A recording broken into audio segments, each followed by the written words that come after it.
Vladimir Putin has put his nuclear armed forces on high alert in a move that has sparked alarm and condemnation. He ordered deterrence troops to be on standby over what he called unfriendly economic sanctions against Russia and aggressive words of Western powers. Military strategists believe that having wrongly expected the Ukrainians to crumble, Putin may resort to more powerful weapons.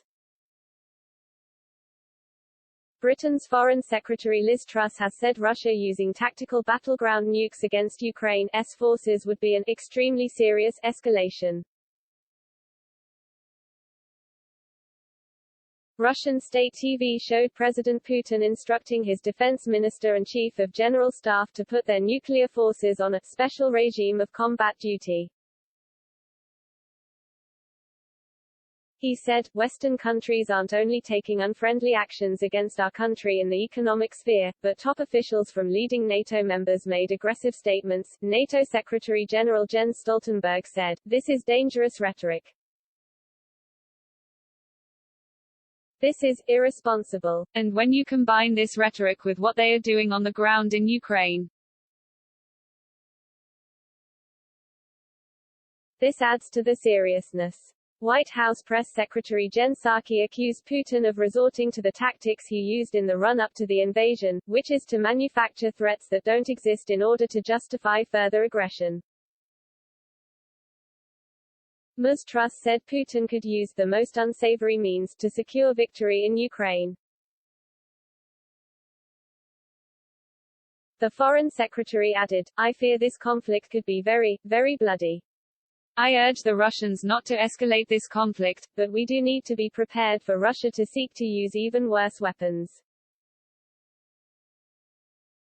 I think it would be devastating. We need to avoid this at all costs." Western officials have previously raised the prospect of Russia using thermobaric vacuum bombs, which suck in oxygen to create a gigantic, high-temperature blast. Ms. Truss said Russian officials could be tried for war crimes, if they do go into that arena. She added that if Putin is serious about a diplomatic solution he must withdraw his troops. Ms. Truss said, "They can't negotiate with a gun to the head of Ukraine." She admitted on the BBC the British government has failed to act over the years to counter the Russian threat. She said nothing is off the table when asked if the UK would back Ukraine's call for Russia to lose its seat on the UN Security Council. Ms. Truss also claimed Putin's attack, which has caused mass protests in Russia, could well be the beginning of the end for him. As discontent grows, there have also been long queues at cash points as Western sanctions have sparked fears of a run on banks. Tobias Ellwood, the Tory MP who chairs the Commons Defence Committee, has warned Putin may resort to radical military tactics. He added, "We've seen what he's done in Syria, he can certainly use other weapons systems which haven't been tested or that were used to.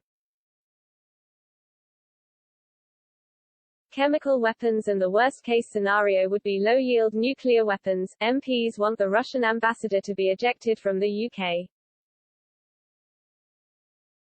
The EU has announced that for the first time ever it will buy and deliver weapons to a nation under attack, a package for Ukraine worth around £500 million. There will be a further £50 million in medical supplies. The EU will also ban Russian planes, including private jets belonging to oligarchs, flying across its airspace. Kremlin-backed media including Russia Today and Sputnik News will be banned from the EU.